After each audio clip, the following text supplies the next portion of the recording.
Hello, welcome back to my channel. ඉතින් අද මම හදන්න යන්නේ chocolate mocha cake එකක්. අපි බලමු ඒක කොහොමද හදාගන්නේ කියලා. මේ cake එක chocolate සමග coffee රහක් එන cake එකක්. ඒ වගේම මේකේ විශේෂය තමයි මේකට milk maid එකතු කරනවා. ඉතින් birthday එකකට මොකක් හරි සාදයකට ඔයාලට පුළුවන් මේ cake එක try කරලා බලන්න. එහෙනම් අපි මුලින්ම chocolate cake එක හදාගෙන ඉමු. ඒකට මම අරගෙන තියෙනවා සීනි, පිටි, cocoa powder, baking powder, baking soda, vanilla essence, කිරි පිටි, extra වගේම බිත්තර ගන්නකොට ලොකු ඒවා 4ක් ඇති, නැත්නම් පොඩි ඒවා නම් 5ක් විතර ගන්න. මුලින්ම මම ගත්ත මාගරින් ටිකයි සීනි ටිකයි එකට දාලා හොඳට බීට් කරගන්නවා.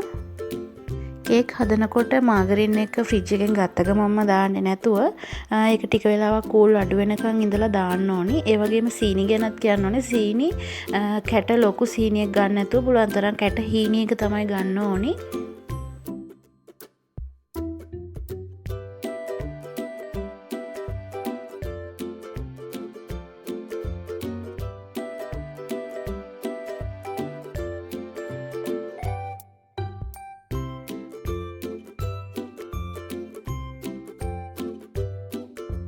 ඉතින් මේක හොඳට බීට් කරලා සීනි ටික දිය වුණාට පස්සේ අපි මේකට අපේ බිත්තර ටික එකතු කරගන්නවා.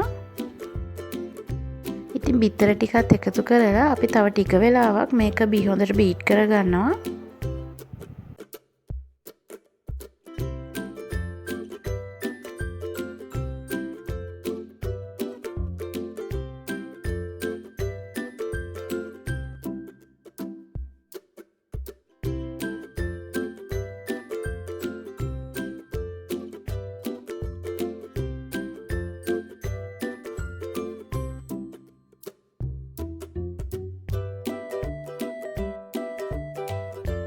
බිත්තර ටිකක් දාලා විනාඩි 10ක් විතර හොඳට බීට් වුණාට පස්සේ අපි ඊතුරු ද්‍රව්‍ය ටික මේකට එකතු කරනවා. පාන් පිටි, කිරි පිටි, කොකෝ පවුඩර්, ඒ වගේම බේකින් සෝඩා, බේකින් පවුඩර් වගේම වැනිලා එසන්ස් උත් එකතු කරගන්නවා.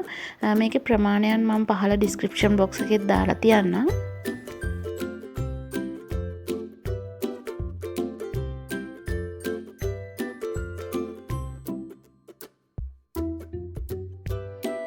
මට ඇත්තටම කියන්න බැරි වුණා මේකට ලුණු චුට්ටකුත් අපි එකතු කරගන්න ඕනේ. චොක්ලට් කේක් වලට බේකින් සෝඩා එකතු කරන ප්‍රධානම හේතුවක් තමයි චොක්ලට් කේක් එකේ පාට. ඇත්තටම චොක්ලට් කේක් එකේ තද දුඹුරු පාටක් එන්නේ මේ බේකින් සෝඩා දාන හින්දා. ඉතින් මේ සීනි බටර් බිත්තර මිශ්‍රණයට ඊතුරු පිටි ටික එහෙම දාගත්තට පස්සේ අපි මේක ගොඩක් වෙලා බීට් කරන්න යන්නේ. මේ විදිහට හැන්දක් අරගෙන ඒක පෙරලමින් ටික වෙලාවක් මිශ්‍ර කරගන්න ඕනි. බීටරයක් පාවිච්චි කරත් ගොඩක් වෙලා බීට් කරගන්න එපා.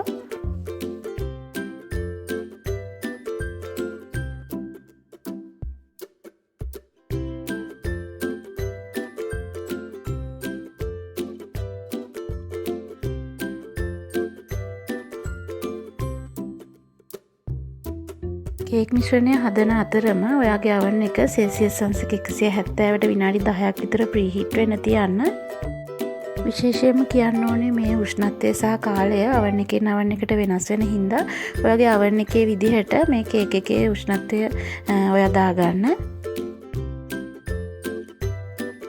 දැන් මේ විදිහට කිලෝ එකේ කේක් තැටියකට මම මේ කේක් මිශ්‍රණය දාලා ප්‍රීහීට් කරපු oven එකේ තවත් විනාඩි 45ක් විතර මම මේක බේක් වෙන්න තියනවා.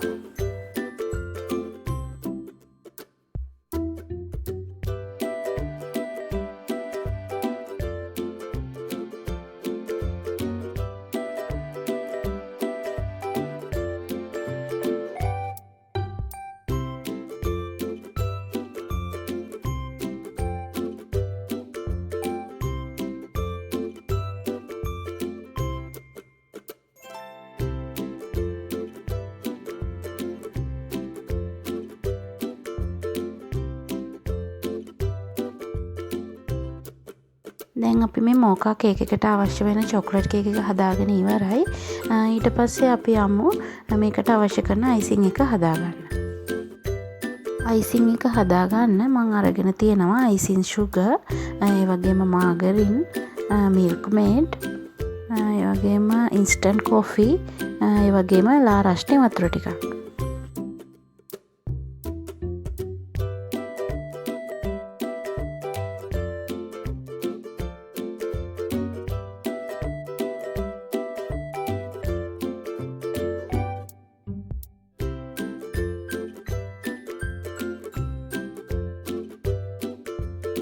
මාගරින් ටික සහ අයිසින් ටික හොඳට මිශ්‍ර වුණාට පස්සේ අපි ඉන්ස්ටන්ට් කොෆි ටික අරගෙන ඒකට ලා රස්නේ වතුර මේස හැන්දක් විතර දාලා ඒක හොඳට දිය කරගන්නවා.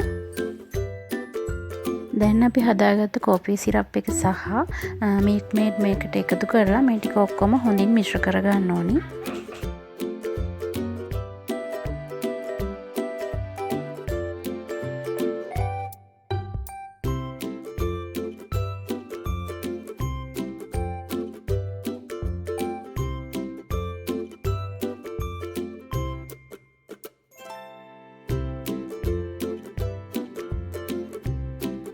දැන් අපි කේක් එකට අවශ්‍ය කරන මෝකා අයිසින් එක හදාගෙන ඉවරයි.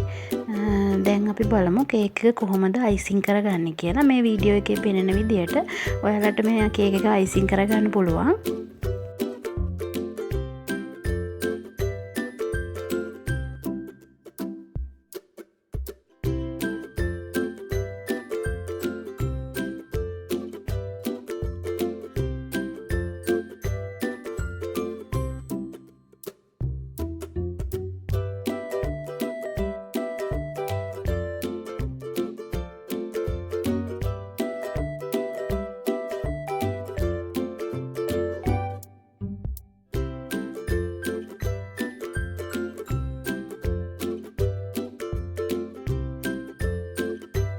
චොක්ලට් මෝකා කේක් වල තවත් විශේෂත්වයක් තමයි ඒකට වටේට චොක්ලට් ගානාෂ් එක දාගන්න එක.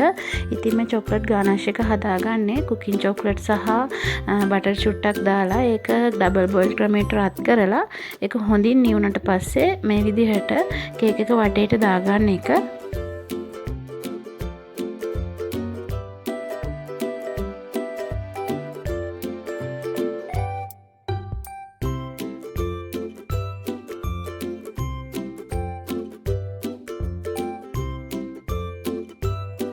ඊට පස්සේ මම කරන්නේ මේ මෝකා අයිසින් එකෙන්ම මේ විදිහට මල් 2D නොසල් එක භාවිතා කරලා දාගන්න එක.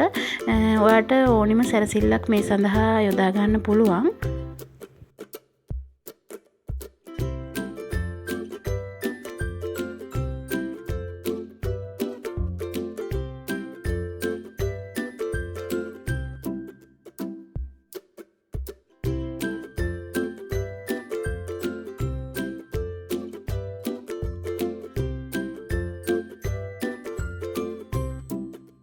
ඉතින් දැන් අපි අපේ චොක්ලට් මෝකා කේක් එක හදලා ඉවර වෙන්නයි යන්නේ.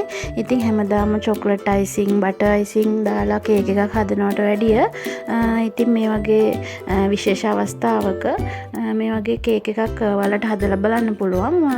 ඉතින් මම මේ කේක් එක හදන්න විශේෂ හේතුවක් තිබුණා. ඒ තමයි මගේ අයියාගේ සහ මගේ නෑනගේ බර්ත්ඩේ එක. ඒ දෙන්නගේ බර්ත්ඩේ එක දවසේ තියෙන්නේ.